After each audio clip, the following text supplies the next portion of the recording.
하나님의 말씀을 봉독하겠습니다. 창세기 35장 1절로 7절을 봉독합니다. 하나님이 야곱에게 이르시되 일어나 베델로 올라가서 거기 거주하며 네가 네 형 에서의 낯을 피하여 도망하던 때에 네게 나타났던 하나님께 거기서 제단을 쌓으라 하신지라. 야곱이 이에 자기 집안 사람과 자기와 함께한 모든 자에게 이르되 너희 중에 있는 이방 신상을 버리고 자신을 정결하게 하고 너희들의 의복을 바꾸어 입으라. 우리가 일어나 베델로 올라가자. 내 환난 날에 내게 응답하시며 내가 가는 길에서 나와 함께 하신 하나님께 내가 거기서 제단을 쌓으려 하노라 하매 그들이 자기 손에 있는 모든 이방 신상들과 자기 귀에 있는 귀고리들을 야곱에게 주는지라. 야곱이 그것들을 세겜 근처 상수리 나무 아래에 묻고 그들이 떠났으나 하나님이 그 사면 고울들로 크게 두려워하게 하셨으므로 야곱의 아들들을 추격하는 자가 없었더라. 야곱과 그와 함께한 모든 사람이 가나안 땅 루스 곧 베델에 이르고 그가 거기서 제단을 쌓고 그곳을 엘 베델이라 불렀으니 이는 그의 형의 낯을 피할 때에 하나님이 거기서 그에게 나타나셨음이더라. 아멘. 나이가 15살에서 20살 이쯤 됐을 겁니다. 나이가 딸아이가 말이죠. 그러면 우리 한국식으로 말하면 중학생이나 그 다음에 여고생이나 이쯤 되는 아주 청순한 그 나이대겠죠. 근데 이 딸아이가 추장 세겜에 의해서 욕을 당한 겁니다. 오늘날 용어로 하면 성폭행이죠. 그래서 온 집안에 근심이 됐어요. 본문에 야곱이라고 하는 족장의 집안에 있었던 사건입니다. 창세기 34장의 사건을 우리가 지금 듣고 있는 중입니다.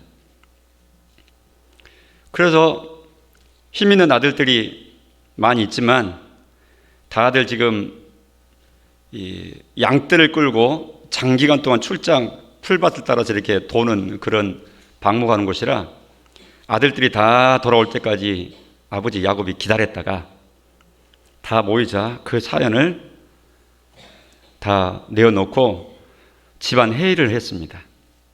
이 일을 어쩌면 좋겠느냐, 이 부끄러운 일을, 또 가슴 아픈 사연을.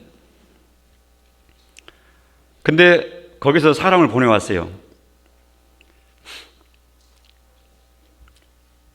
하는 말이 내 아들이 당신 딸을 너무너무 이렇게 사랑하고 마음에 두고 있기 때문에 이왕 그 딸을 우리 집으로 혼인을 하게 보내주라. 이렇게 했습니다. 인간적으로 보면 오늘날 상황 속에서 인간적으로 보면 그렇게 나쁘지만 않겠네 이렇게 생각할지도 모르겠어요. 이 시대의 수준이죠. 그러나 야곱의 가정은 구별된 가정, 하나님의 백성.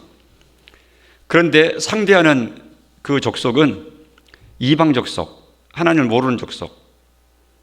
그래서 섞을 수가 없다.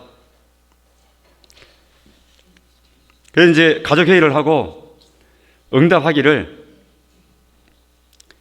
우리는 할례를 받은 하나님 백성의 표시를 두고 있는 구별된 백성들인데 당신 모든 남자들도 당신 백성들 전체가 다 우리와 함께 하겠다 그러면 우리 딸을 당신 아들에게 주겠다. 혼인 성사를 허락하겠다. 할례를 다 받기로 그럼 약속을 해라. 이 조건을 내건 거예요. 야곱 가정에서. 그랬더니 이 추장인데요. 그 족장이에요. 그 추장인데 가서 자기 백성들 다 모아놓고 회의를 한 거예요. 저 야곱이라고 하는 가정과 우리 족속과 우리 집안과 추장인 우리 아들과 이 혼사를 지금 거론하고 있는데 저기서 조건 그런 게 있어. 자신들은 할례를 받은 하나님 백성이라 그러는데 우리 모든 남자들도 전부 다 자기들처럼 할례를 받으면 같은 백성으로 치고 혼사를 허락하겠다 그러니까 우리가 그러게 합시다. 우리가 혼사를 이루게 되면 무슨 좋은 일이 있느냐? 우리는 숫자가 많고 저기는 한 가족 단위밖에 안 되잖아. 그러니까 엄청나게 많은 소떼, 양떼, 염소떼, 약떼, 재산이 많아. 한 가족이지만. 그러니까 저거 어차피 혼인하고 우리가 관계 맺게 되면 사실은 전부 우리가 옴싹 다 이렇게 품듯이 결국은 시간 가면 전부 다 우리 것이 될 거야. 그러니까 혼인을 성사를 시키고 또 장기적으로는 전부 다 저거 다 우리 것 다 삼아버리면 되니까 우리가 합시다. 이렇게 회의를 결론 내린 거예요. 이 족속이. 계산이 맞아 떨어져요. 자기 입장에서. 내가 할례하는 수고를 하는 것보다도 얻는 이득이 훨씬 더 좋으니까 잠깐 참고 할례를 하고 그렇게 합시다. 그래가지고 백성들 다 설득한 거야. 아주 일치 마음을 연합해가지고 전부 다 할례를 하기로 했으니까 그렇게 합시다. 그래서 할례를 한 거예요. 아시듯이 할례를 행한다 하는 것은 오늘날로 말하면 포경수술 얘기하는 겁니다. 남성들의. 당시에는 마취를 하고 약을 쓰고 정교하게 지금처럼 외과 수술하거나 그런 거 아니죠. 당시에는 부싯돌, 돌멩이를 갖고 잘라버리는 거예요. 날카로운 돌멩이 가지고. 3일째 되는다는 가장 고통하는 시간대여가지고 모든 남성들의 전투력 상실, 노동력 상실, 그냥 고통 중에 가만히 집에 누워만 있어야 되는 그때가 되는 거예요. 그렇게 행하고 있는데 야곱의 아들들 중에 자기의 디나가 이 딸이 몸을 뺏긴 이 여동생의 친오빠들, 거기는 야곱의 가족은 이 처가 4명입니다. 그러니까 4명의 엄마의 아들들로 다 구성되어 있어요. 합해졌어요. 아버지만 1명이고 어머니는 4명이에요.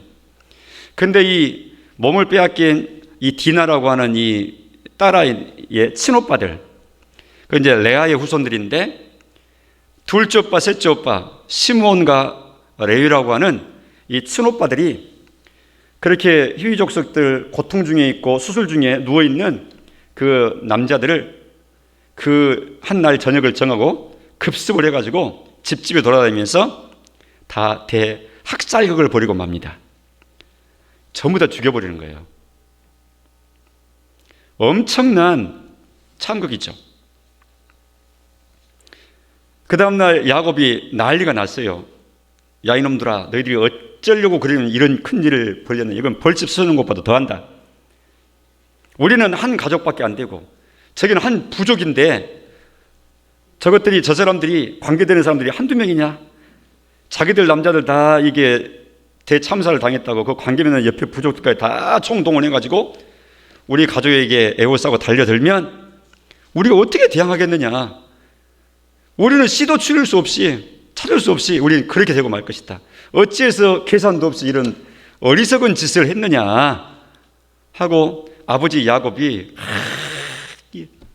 호통을 치고 큰 소리를 쳤죠. 그러나 일은 다 이미 벌어졌어요.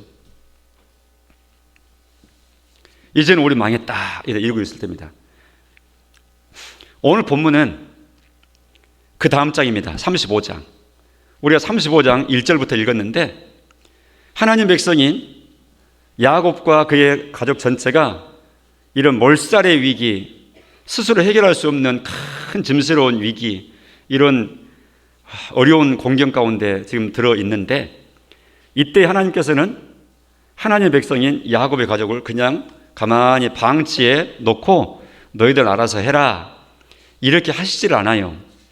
우리 하나님은 위기의 때에 또 필요할 때에 꼭 당신 자신의 백성들에게 찾아오시고 말씀하시고 나갈 방향을 제시하시고 위로하시고 격려하시고 이렇게 하시는 아주 세밀하시고 친절하시고 배려심이 깊으신 좋으신 하나님이십니다.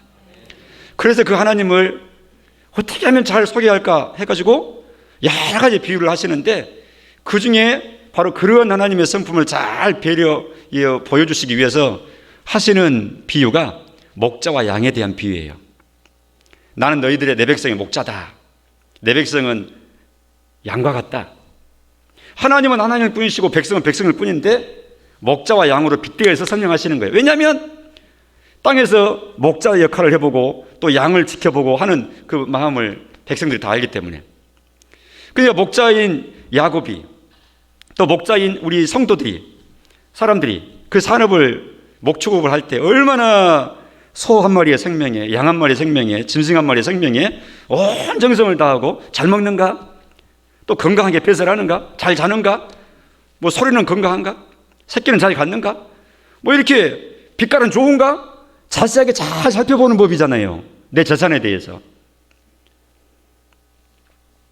땅에 있는 사람인 너희도 너희 재산에 대해서 짐승에 대해서 그러한데 나는 하나님이다. 내가 내 백성에 대해서 처음부터 끝까지 심지어는 머리털 개수까지 세는 그 세심함으로라고 예수님은 말씀하셨어요. 우리 하나님은 그런 하나님이십니다. 그러니 이런 큰 한숨 쉬면서 탄식하면서 어찌할꼬 하고 있는 이 야곱과 이 아들들 이 가정에 이 큰 위기 가운데 있는데 하나님이 가만히 계실 리가 없죠. 그래서 오늘 35장 1절에 바로 하나님이 등장하시는 거예요. 1절에 하나님이 야곱에게 이르시되, 어떤 야곱입니까? 탄식 속에 있는 야곱에게 말씀하시는 거예요. 고통 중에 있는 야곱에게 스스로 해결할 수 없는 낭망하고 완전히 콧바틀고 있는 이 야곱에게 이제 망했다 하고 망할 것을 확신하고 있는 야곱에게 하나님 말씀하시는 거예요. 우리 하나님은 그런 하나님이십니다.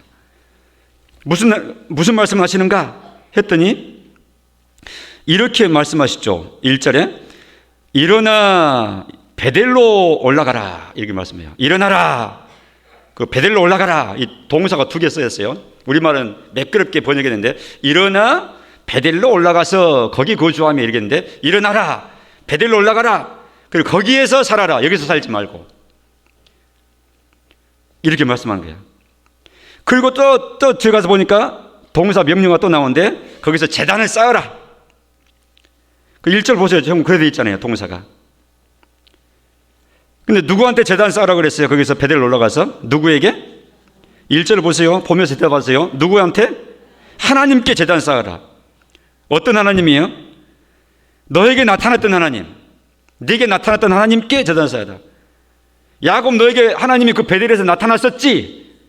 그 하나님께 제단 쌓아라. 어느 때 나타났습니까? 야곱한테 1절에 의하면 네가 도망가던 때 네게 나타났던 하나님 아니냐? 왜 도망갔습니까? 1절에 나왔잖아요. 네 형 에서의 낯을 피해서 도망갔잖아. 그때 하나님이 나타났잖아. 거기에서 베델에서. 그래서 네가 거기서 제단 쌓았잖아. 그 기억하고 다시 그 자리에 올라가라 그 말입니다.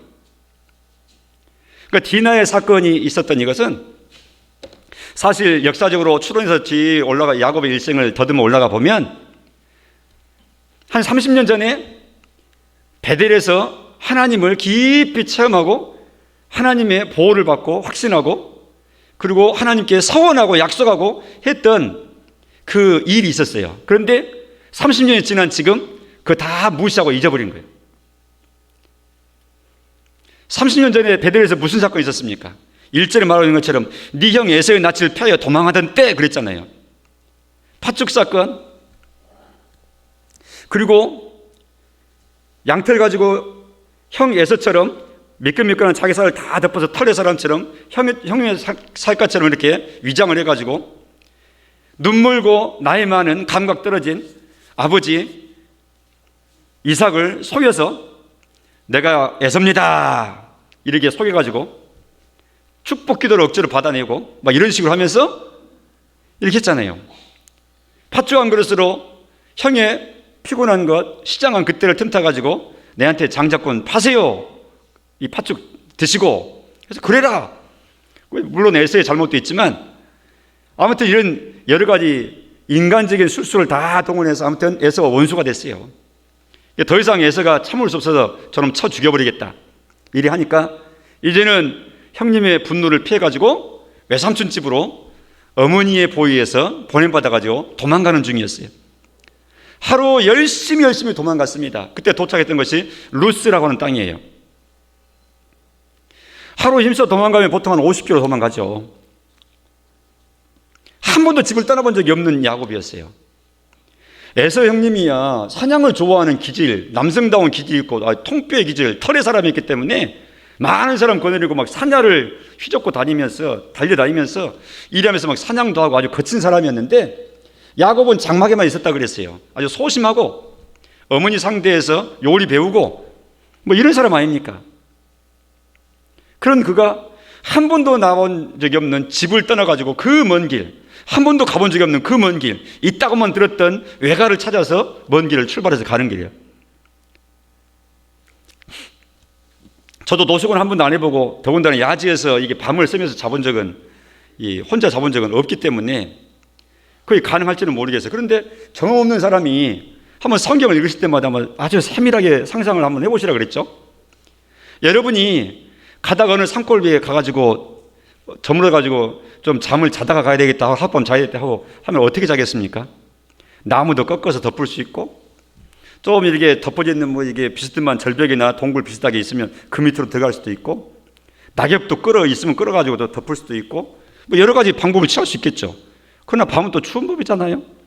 짐승의 울음소리도 있을 수 있고, 야간에 움직이는 야행성 동물들은 항상 밤에 나와서 부스럭대는 법인데, 혼자 놀랜 가슴 가지고 낯선 곳에 와서 누워있으면 잠이 오겠습니까? 그런 아주 복잡한 때예요. 겁도 나고 혼자고, 부잣집의 도련님으로 곱게 자랐던 사람인데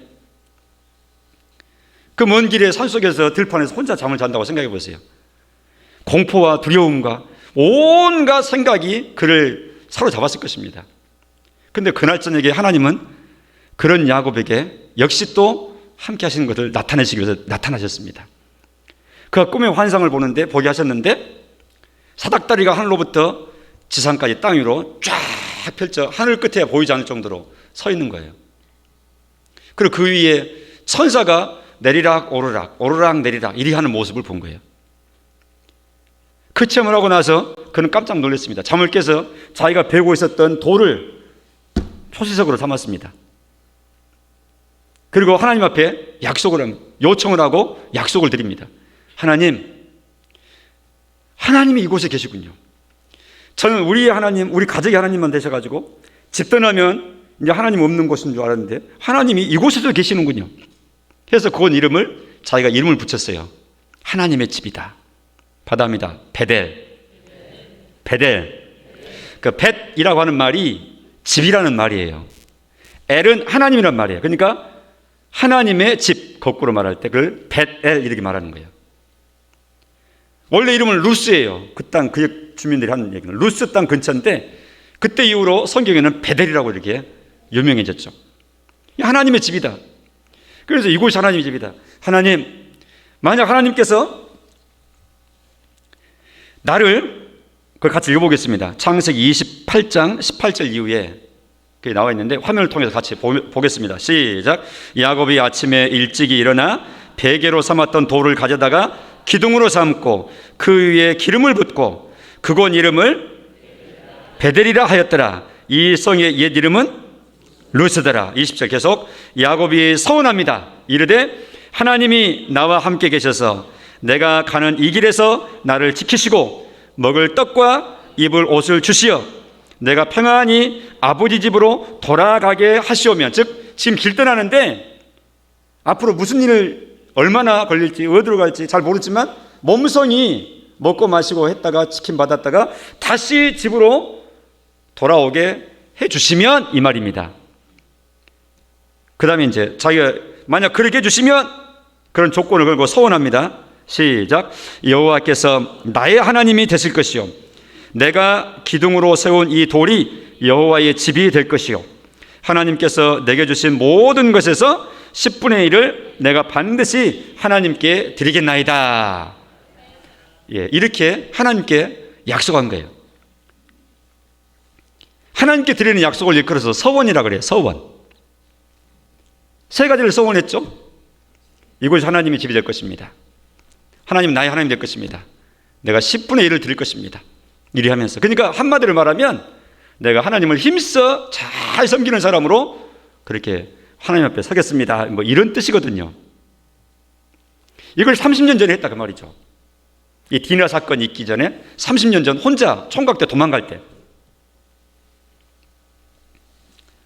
20년 동안 외삼촌 라반 집에서 고생하고 아내도 없고 자녀도 없고 탄생되고 재산도 없고 외삼촌과의 관계가 불편해지니까 재산이 불어나니까 이제 고향 집으로 돌아가야지 하고 20년 만에 재산과 온 가족을 잃고 지금 왔습니다.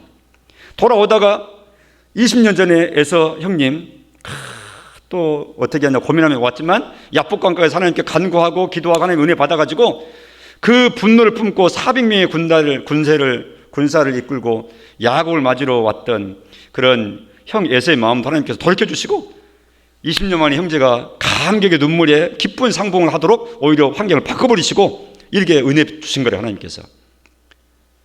그러고 나면 이때 창세기 28장에 방금 우리가 같이 읽었던 그 하나님의 약속을 이렇게 하나님의 은혜가 좋구나, 여기까지 이렇게 인도하시는구나, 너무너무 감사해, 이 모든 것이 하나님의 은혜였구나, 무사히 돌아오게 하시면 내가 하나님께 이렇게 할 것입니다 했던 이 30년 전에 20년 전의 약속을 기억을 했었어야 되죠. 그런데 사람이라는 게요, 우리가 그런 속담 있잖아요. 들어갈 때 마음 다르고, 그 다음 여러분이 아세요. 들어갈 때 마음 다르고, 사람 마음이 그런 거잖아요. 급할 때 마음하고 편할 때 마음은 또 다른 거예요. 문제 앞에 있을 때 마음하고 문제가 다 해결된 뒤에 마음은 다른 거예요. 야곱도 그랬어요. 라반 문제 해결되고 에서 문제, 형님 문제 해결되고 이제는 큰 문제는 다 해결된 겁니다. 야곱에 있어서. 아이고 이제는 죽을 일 없다, 이제는 고민할 일 없다, 이제 됐다, 이제는 다리 쭉 뻗어도 된다, 고민할 거 없다, 세상에 좋으면 이렇게 좋을 수가 있냐, 이제는 살만할 때가 됐다, 이렇게 된 겁니다. 이때가 위험한 때죠. 영적으로는, 신앙적으로는 그런 겁니다.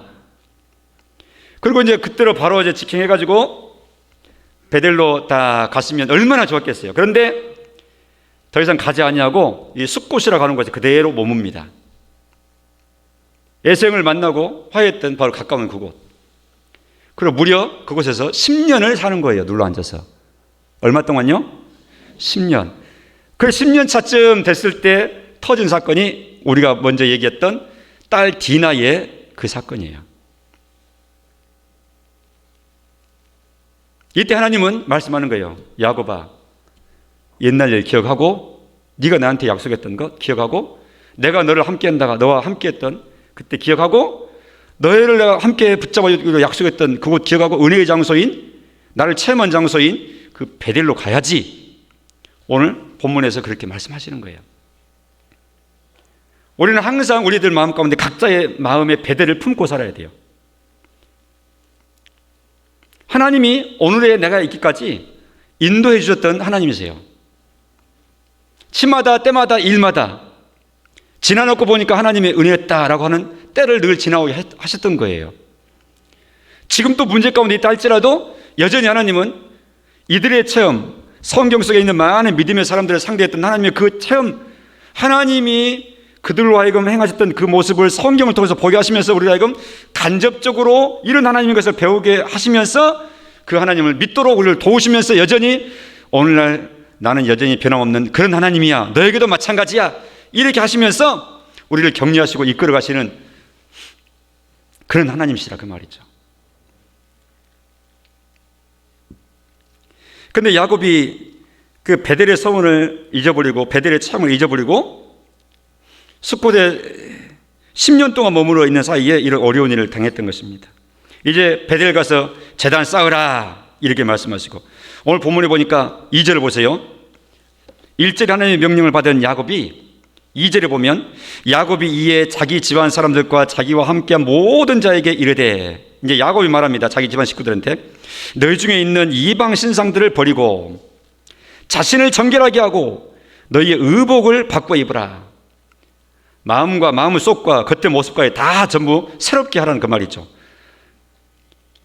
지난 묵은 것 하나님께 대해서 합당치 않는 것 다 정리하란 말입니다. 이걸 일컬어서 개혁이라 그러는 거예요. 변화라 그러는 거예요. 해봅시다. 개혁, 변화, 또 다른 말로 혁신이라 그러는 거예요. 따라합니다. 혁신. 긍정적인 방향으로, 좋은 방향으로 지금 이렇게 변신하는 걸 두고 하는 말입니다.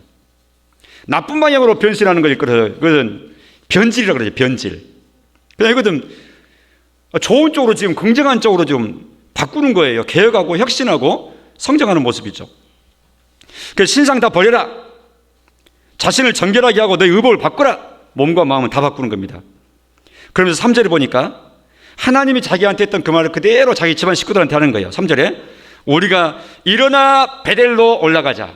하나님은 일어나 베델로 올라가라 야곱한테 말씀하셨는데 그 말을 그대로 받아가지고 야곱은 자기 식구들한테, 자기 수하의 사람들한테 일어나 베델로 올라가자. 나도 올라가고 너희도 올라가고 우리 모두 다 올라가자. 지금 이렇게 말하는 겁니다. 그 다음에도 마찬가지 3절에 내 환난 날에 내게 응답하시며 내가 가는 길에서 나와 함께 하신 하나님께 내가 거기서 제단을 쌓으려 하노라. 왜 올라가느냐? 하나님께 제단 쌓으러 올라간다. 즉 하나님 중심의 삶을 살려고 경배하러 올라간다. 이제 삶의 터전을 그곳으로 바꾼다. 이것은 자기 계획에서 나온 게 아니라 1절에서 하나님께서 말씀하신 대로 거기서 제단을 쌓으라 하신 말씀 그대로 받아가지고 집안 식구들한테 하는 말이에요. 거기서 내가 제단을 쌓고 하나님 중심의 삶으로 새롭게 하려고 한다. 이렇게 하는 겁니다. 하나님이 자기한테 주신 말을 그대로 반복해서 수하의 사람들한테 하는 거예요. 이렇게 전달하는 것을 일컬어서 쓰는 군대 용어가 있어요. 그 공명복창이란 말을 해요. 들어보셨습니까? 군대 갔다 오신 분들은 익숙한 표현이겠죠. 공명복창. 그대로 따라하는 걸 말하는 거예요. 그냥 하나님이 일어나라, 야곱도 일어나라, 베들로 가라, 베들로 가자, 제단 쌓으라, 거기서 제단 쌓을 거야. 하나님이 자기한테 하신 말을 자기는 그대로 또 공명복창하는 거예요. 더하지도 빼지도 않고. 이 말을 들은 그의 공동체 가족들은 4절 5절에 보니까 4절에 이제 그들이 그랬죠. 그들은 이제 야곱의 가족들 종들 다 두고 하는 말입니다. 1절에서는 하나님이 명령하시고 2절에서는 야곱이 결심하고 자기도 전달하고 4절 이하에는 온 집안 식구들 공동체 전체 생명이 함께 그대로 하는 거예요. 적용을 받아가지고 정리하고 다 묻어버리고 올라갔다 했습니다. 그래가지고 6절 7절에 보니까 약속한 땅에 이르렀고 베델에 이르렀고 7절에 그가 거기서 제단을 쌓고 그곳으로 옮기신 하나님의 지시에 최종 목적까지 다 그들 실시한 겁니다. 그래서 이름을 또 겹쳐서 다시 또 불렀어요. 그곳을 뭐라 불렀다고요? 엘베델이라 그랬어요. 엘베델. 이 말도 그대로입니다. 엘은 뭐라 그랬어요? 뜻이? 하나님. 벳은 집. 그러니까 베델, 그 전에 베델이라 그랬잖아요. 하나님의 집이라고 베델이라 그랬잖아요. 근데 거기다 앞에다 엘을 붙였어요. 그러니까 베델이 하나님이라는 뜻이에요. 그곳에서 제단을 쌓고 하나님을 부를 때 30년 전에 이곳을 베델로 나라 참게 하셨던 그 하나님이 오늘날도 동일하게 나의 하나님이시다. 그래서 그 30년 전에 베델로 만드셨던 그 하나님께서 오늘날 이 하나님이십니다. 나의 경배를 받으시고 날 이곳으로 이끌어 주신 하나님이십니다. 그래서 베델의 하나님, 그래서 엘베델 이렇게 하나님을 부른 거예요. 그건 이름을 하나님 명칭 따라서. 야곱과 야곱의 가정, 야곱의 일생에 있어서 중요한 대개혁, 대혁신, 대변신에 이전 것을 묵은 것을 다 털어버리고 합당치 않은 걸 다 정리해버리고 새롭게 변신하고 새로워지는 이 모습을 우리 창세기 35장 베델에 올라가는, 다시 올라가는 이 야곱의 가정의 모습을 통해서 우리가 지금 들었습니다. 오늘 이 말씀을 하는 배경이 있습니다. 평상시 같으면 오늘 사도행전 11번째 시간을 해야 될 시간이에요. 그러나 그건 다음 주에 또 계속 이어서 가면 되는 것이고 오늘은 그냥 갈 수 없는 날이에요. 10월의 마지막 주일. 항상 그건 중요한 기념일이라고 그랬죠. 제가 매년마다 10월의 마지막 주일은 상기를 시켰습니다. 기억나십니까? 무슨 기념일입니까? 종교개혁 주일입니다. 10월의 마지막 주일. 더군다나 오늘은 마지막 주일이 공교롭게도 날짜가 10월 31일이에요. 이것은 504년 전 1517년 지금으로부터 504년 전에 10월 31일에 있었던 사건을 기점으로 해가지고 종교개혁 이렇게 이름 붙였던 거예요.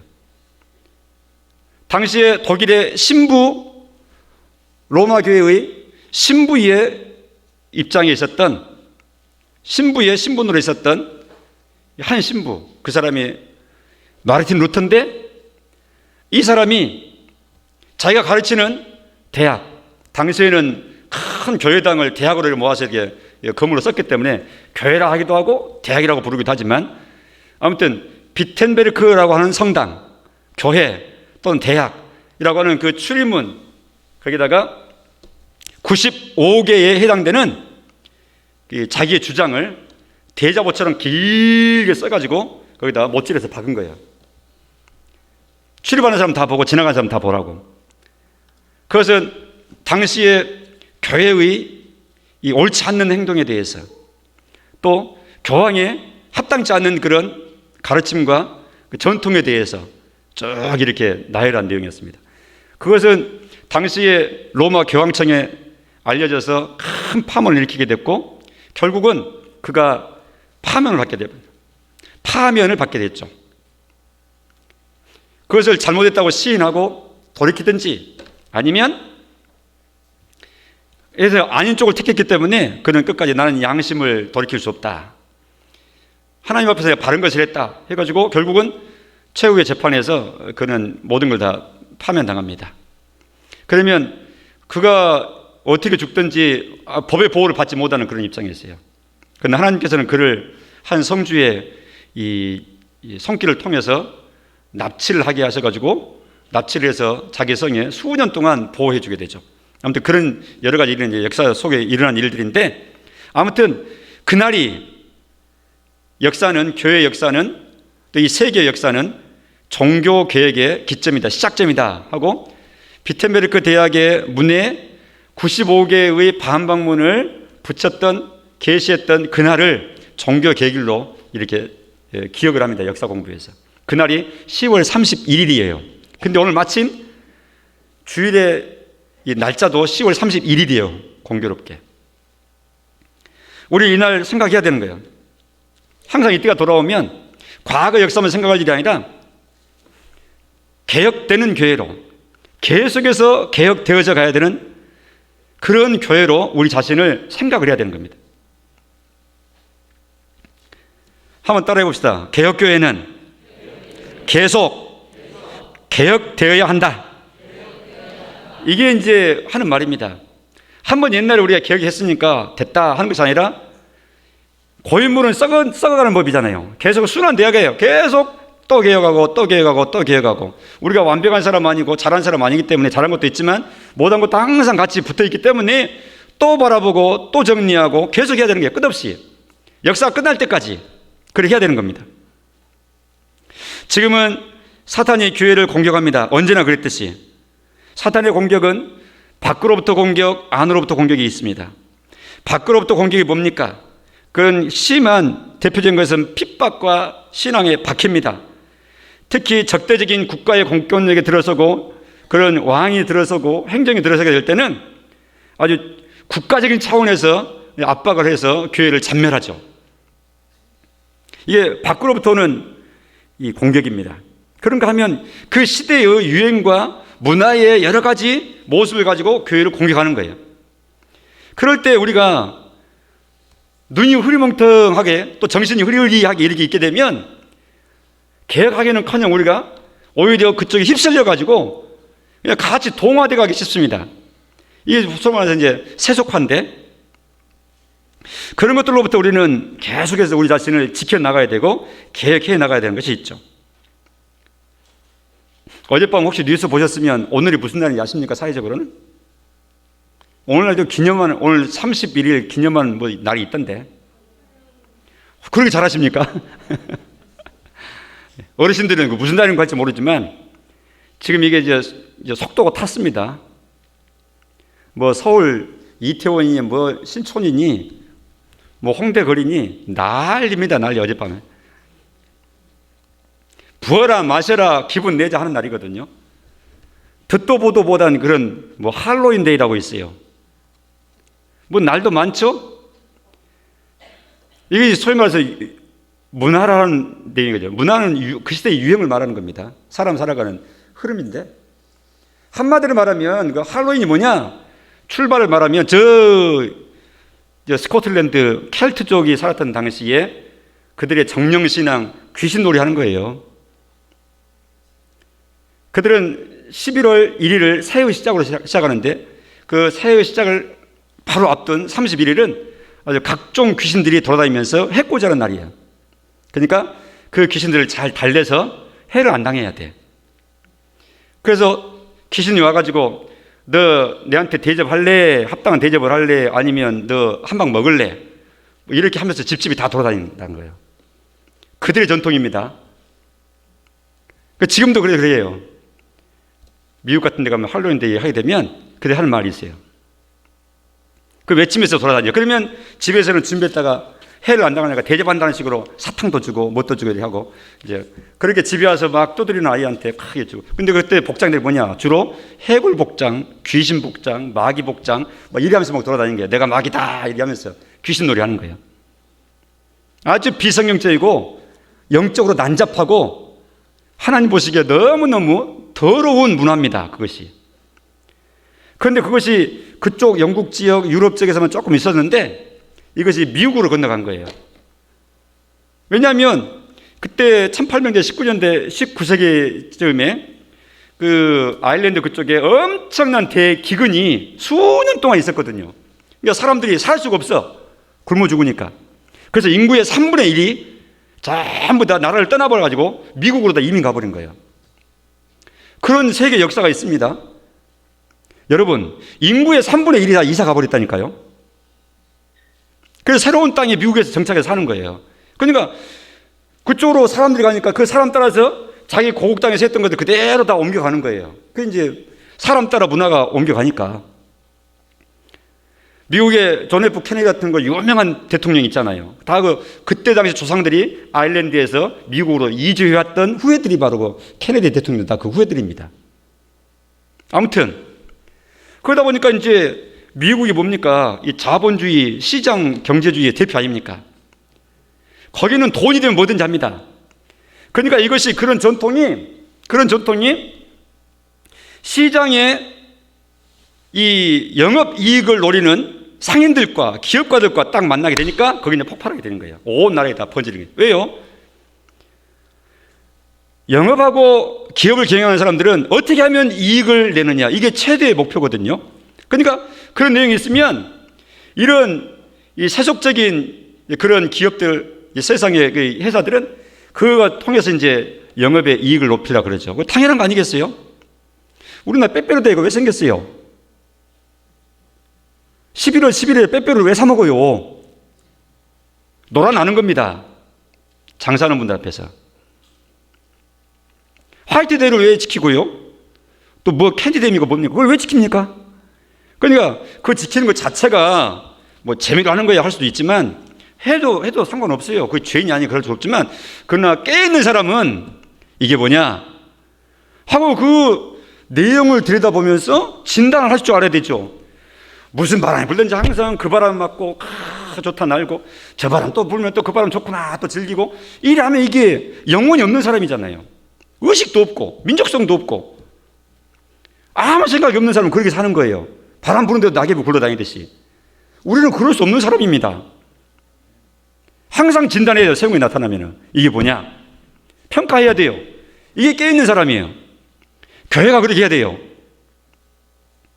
우리는 하나님 백성들이니까 딱 진단해가지고 이거 하나님 앞에서 좋은 건 아니네. 그러면 세상의 바람이 어떤 화려한 바람이 불든지 말든지 그건 나 관계없어. 뭐 이리 하고 의연하게 관계없이 지나가야죠. 근데 거기에 같이 편승해가지고 교회에서도 어떤 교회는 그런다 그래요. 서울의 모처 교회는 이렇게 들여다보고 미디어를 살펴봤더니 그 할로윈에 이 상징물들을 막 교회에서 걸어놓고 막 애들 막 분위기 이렇게 만든다 그러고 막 애들은 좋죠. 노는 것이니까. 그 상징물이 뭔지 아시죠, 여러분? 아마 사진이나 TV 같은 데 보면 영화 같은 데 봤을 수 있어요. 그는 호박을 속을 다 이렇게 캐내가지고 호박 덩어리를 속을 다 캐내버리고 빈 호박을 만들어가지고 밖에다가 이제 칼로 다 도려냅니다. 이빨 이렇게 귀신의 이빨 탁 이렇게 해놓고 그 속에다가 등불을 딱 넣어놔요. 그러면은 밤에는 귀신 모습으로 딱 보이죠. 호박 덩어리가 눈도 파놓고 이빨도 파놓고 막 입을 이렇게 해놓고 빈 속에다가 불 딱 넣어놓고 그걸 딱 집 앞에 걸어놔요. 그러면 귀신 안 온다는 거예요. 해코지하는 귀신이 우리 집 못 온다. 이게 이미 다 다른 귀신이 있으니까. 뭐 이런 식이거든요. 그게 뭡니까 그게?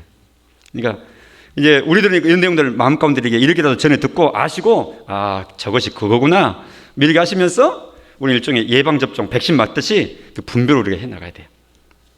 아무튼 이게 다 뭐냐? 교회 밖으로부터 유행이라고 하는 이 시대의 흐름이라고 하는 이런 것들을 통해서 교회도 사단이 휩쓸려가지고 막 몰아 삼켜버리려고 하는 그런 일종의 공격이라고 보면 돼요.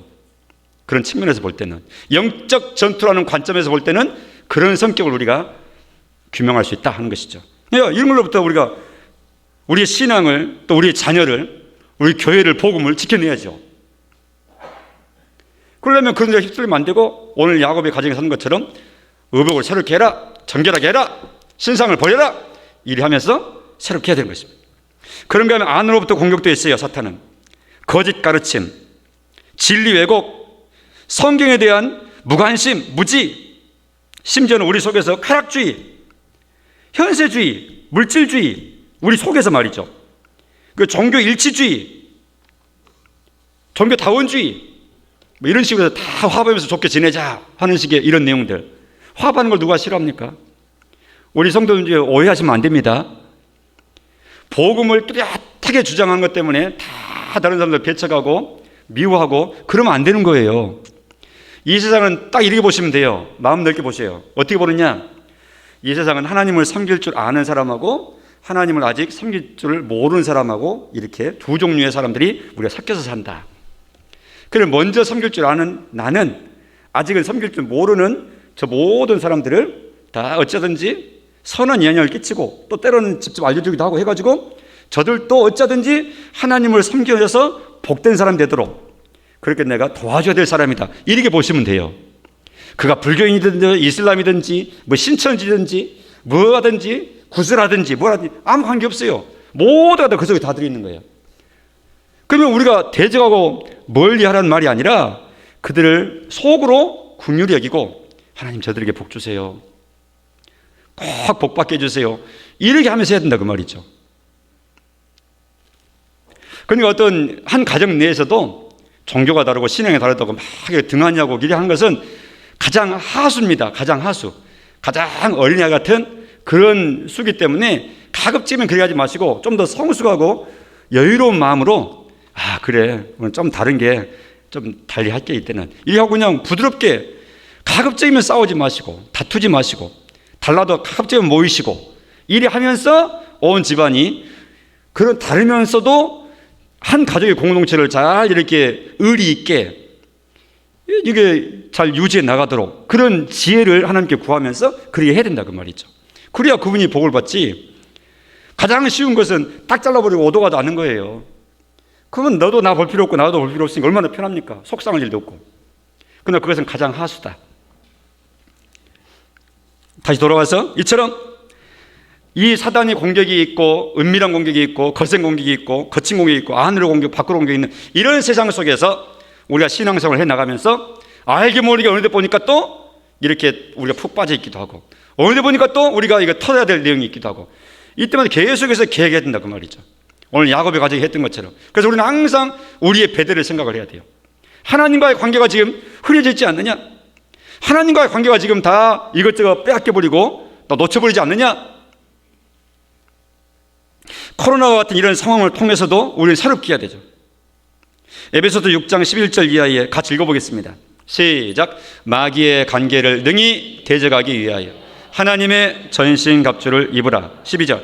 우리의 씨름은 혈과 육을 상대하는 것이 아니요. 혈과 육이라 그 말은 사람을 두고 저렇게 표현하는 겁니다. 피와 살인데 사람 두고 육체 가지고 있는 우리 사람 두고 하는 말이에요. 그러니까 우리 잘 기억하셔야 돼요. 우리의 씨름은 그런데 여기 싸움은 그 말입니다. 우리가 싸우는 대상은 혈과 육축 사람 아니다 그 말입니다. 그러니까 사람 대놓고 혈기 부리고 막 큰 소리 높인 것은 그 싸움을 실패하는 겁니다. 절대 사람 상대로 해서 싸우면 안 돼요. 미워하면 안 되고 증오하고 막 이렇게 소리 높이면 안 됩니다. 그럼 누구냐? 우리의 싸움의 대상은 그 다음 시작.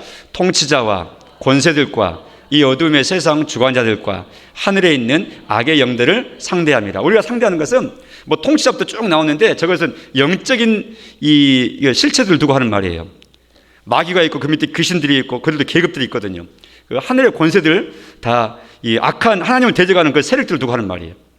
그냥 그 세력들이 눈에 보이는 이 땅에서 때로는 정부를 동원하기도 하고 때로는 어떤 기업을 동원하기도 하고 때로는 사람들을 동원하기도 하고 때로는 어떤 단체를 동원하기도 하고 하면서 이런저런 모양으로 여러 가지 일을 행할 수 있는데 바로 그 속에 이면에 있는 그 속 사정을 잘 구분하면서 싸워야 된다. 이렇게 말해요. 우리의 싸움은 혈과 육에 대한 물리적인 겉의 싸움이 아닌 거예요. 뭐 종교 전쟁하고 막 전쟁하고 이건 옳은 전쟁이 아닙니다. 우리의 싸움은 영적인 전쟁입니다. 영적으로는 치열하게 싸우고요. 분별하고 딱 내 자신을 지키고 섞이지 않고 이게 싸우는 거거든요. 겉으로는 한없이 사랑하고 끝까지 사랑하고 심지어는 내가 손해를 봐도 또 대갚아주지 아니하고 또 참아내면서 이리 하면서 이게 싸우는 방법이에요.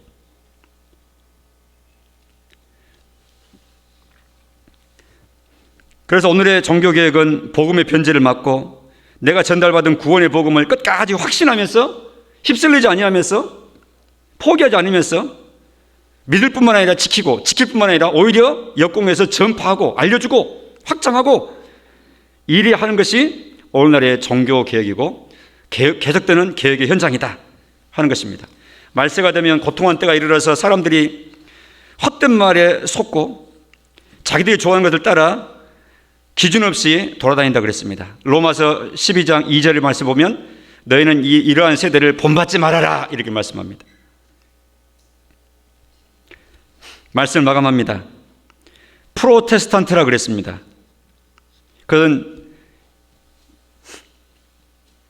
종교개혁의 후예들을 부르는 말이었습니다. 프로테스탄트, 이건 저항하는 무리들, 저항하는 사람들이란 뜻이에요.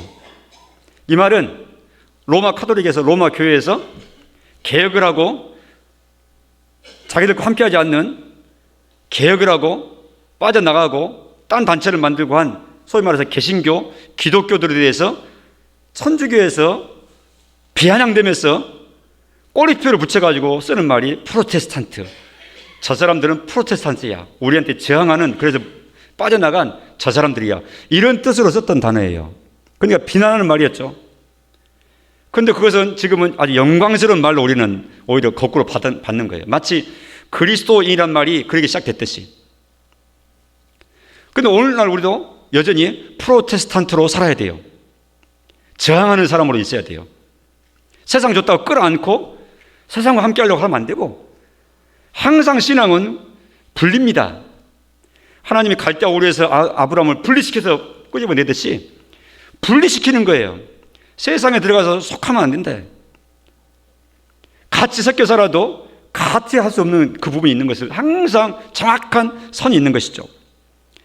그러려면 우리 마음 가운데 그 기준을 가지고 저항하면서 신앙의 파수를 분명히 하면서 나아가는 거예요. 특별히 이 우리 대한민국 상황 가운데서는 세속화입니다. 세속화입니다. 외적인 핍박 없잖아요. 그러니까 세속화와 쾌락주의가 오늘날 우리가 지금 신앙생활하고 살아가고 있는 이 시대에 대한민국 땅에서 있는 기독 신자들의 최고의 정신 차려야 될 대적이에요. 세속화와 쾌락주의. 재미가 진리가 되고 재미가 우선순위가 되고 내 좋고 내 행복하면 되지 해가지고 하나님도 신앙도 경건생활도 또 참고 인내하는 것도 다 던져버리고 내 즐겁고 행복하면 되지, 또 우리 애들이 좋고 행복하면 되지 하고 이런 세속화 돼버리는 거예요. 이게 신앙이 울타리가 넘어져가는 모습들인 겁니다. 항상 선은 있어야 됩니다.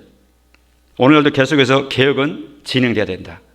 오늘 개혁 기념주의를 맞이하면서 일어나 베델로, 일어나 주님 앞에 다시 우리의 모습을 마음 가운데 분명히 해야 될 것입니다. 기도하십시다. 하나님께서 역사상